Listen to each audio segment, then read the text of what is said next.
নমস্কাৰ, এই মুহূৰ্তত অসমবাসী ৰাইজক দিবলৈ লৈছে আজিৰ কেইবাটাও বিগ ব্ৰেকিং নিউজ। কিয়নো কেইবাটা আঁচনি ঘোষণা কৰিছে আজিৰ দিনটোতে। হয়, চৰকাৰী ঘৰৰ টকা আহি পৰিছে, লগতে ৰেচন কাৰ্ডৰ ডাঙৰ খবৰ।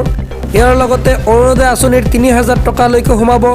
ইয়াৰ লগতে PM কিষাণৰ ৩৬,০০০ টকা সোমাই পৰিব।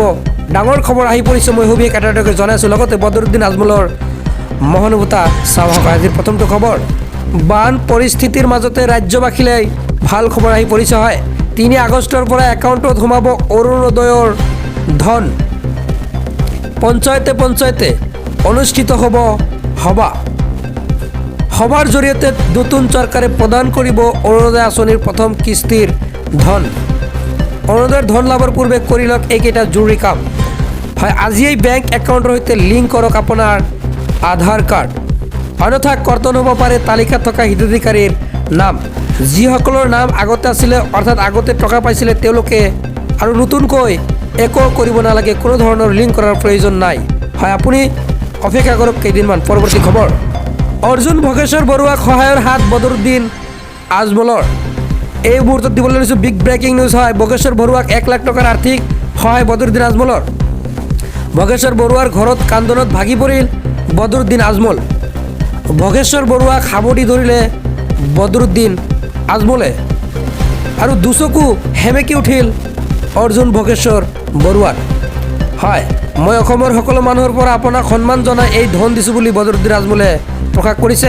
মই আগতে লগ পোৱা নাছিলোঁ ভোগেশ্বৰ বৰুৱাক বুলি বদৰুদ্দিন আজমলৰ প্ৰকাশ। হয়, মোৰ হাতত যি ধন আছিল দি দিলোঁ বুলি বদৰুদ্দিন আজমলে প্ৰকাশ কৰিছে। মই ভোগেশ্বৰ বৰুৱাৰ পৰা আশীৰ্বাদ ল'লোঁ বুলি প্ৰকাশ কৰিছে। হয়, পৰৱৰ্তী খবৰ, লাখ লাখ কৃষকৰ বাবে আহি গ'ল ভাল খবৰ। 55 টকা জমা কৰি প্ৰতি বছৰে লাভ কৰক ৩৬,০০০ টকা। মোদী চৰকাৰৰ বৃহৎ আঁচনি কৃষকৰ বাবে। কৃষকৰ জীৱন সুৰক্ষিত কৰিবলৈ এই পদক্ষেপ লোৱা হৈছে। বৃদ্ধ বয়সত যাতে কৃষকসকল সমস্যাত নপৰে তাৰ বাবে এই আঁচনি অনা হৈছে। কষ্টৰ ফল দিবলৈ সাজু মোদী চৰকাৰ। ৬০ বছৰ হোৱাৰ লগে লগে প্ৰত্যেক মাহে লাভ কৰিব ৩,০০০ টকাৰ পেঞ্চন। বছৰে কৃষকে পাব ৩৬,০০০ টকাৰ আৰ্থিক সহায়।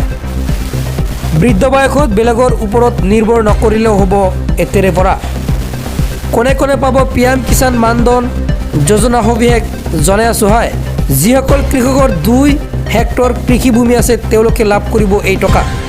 যিসকল কৃষকৰ 5 একৰতকৈ কম মাটি আছে তেওঁলোকে লাভ কৰিব টকা। সেইসকল কৃষকে লাভ কৰিব এই আঁচনিৰ সুবিধা। আবেদনকাৰীৰ বয়স হ'ব লাগিব 18 পৰা 40 বছৰ। আঁচনিখনত বিনিয়োগৰ প্ৰক্ৰিয়া অতি সহজ। মাহিলী প্ৰিমিয়াম বয়সৰ দ্বাৰা নিৰ্ধাৰিত কৰা হ'ব। কেনেকৈ কৰিব ইয়াৰ বাবে আবেদন মই এতিয়া জনাই আছোঁ। হয়, অনলাইনৰ মাধ্যমেৰেও কৰিব পাৰিব ইয়াৰ বাবে আবেদন। জমা দিব লাগিব আধাৰ কাৰ্ড, মোবাইল নম্বৰ, মাটিৰ নথিপত্ৰ আৰু বেংক একাউণ্টত। হয়, আপুনি CHCত গৈও কিন্তু আবেদন কৰিব পাৰিব, নাইবা মোবাইলৰ জৰিয়তে মানধন লিখি চাৰ্চ কৰিলে পাব। হয়, প্ৰতিমাহে স্বয়ংক্ৰিয়ভাৱে কৰ্তন কৰা হ'ব আপোনাৰ নিৰ্দিষ্ট ধনৰাশি। হয়, পৰৱৰ্তী খবৰ, চৰকাৰী ঘৰক লৈ আহি গ'ল ডাঙৰ আপডেট।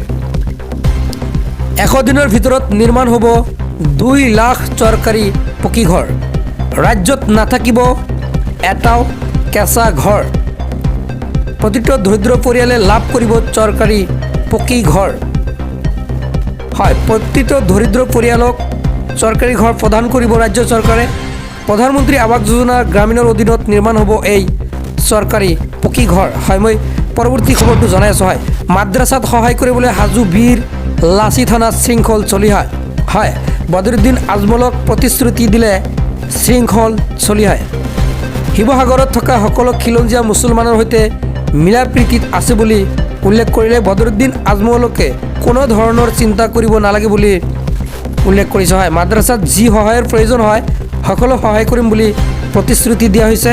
আজমলৰ কাষত বীৰ লাচি থানাৰ নেতা শৃংখল চলিহা। হয়, উজনিৰ বান পৰিস্থিতিৰ মাজতে এক লগ হ'ল শৃংখল চলিহা আৰু বদৰুদ্দিন আজমল। কক্ৰজ জনতা পাৰ্টিৰ বৃহৎ জয়। পৰৱৰ্তী খবৰটো হৈছে ডাঙৰ খবৰ, কক্ৰজ জনতা পাৰ্টিৰ দাবী মানি লৈছে মোদী চৰকাৰে। নিহত ছাত্ৰ ছাত্ৰীৰ পৰিয়ালক মোদী চৰকাৰে দিব ক্ষতিপূৰণ 1 কোটি টকাকৈ ক্ষতিপূৰণ দিয়া হ'ব আটাইকেইটা পৰিয়ালক প্ৰতিবাদকাৰীৰ বিৰুদ্ধে ৰুজু কৰা হয় FIR প্ৰত্যাহাৰ কৰা হ'ব বুলি উল্লেখ কৰিছে হয়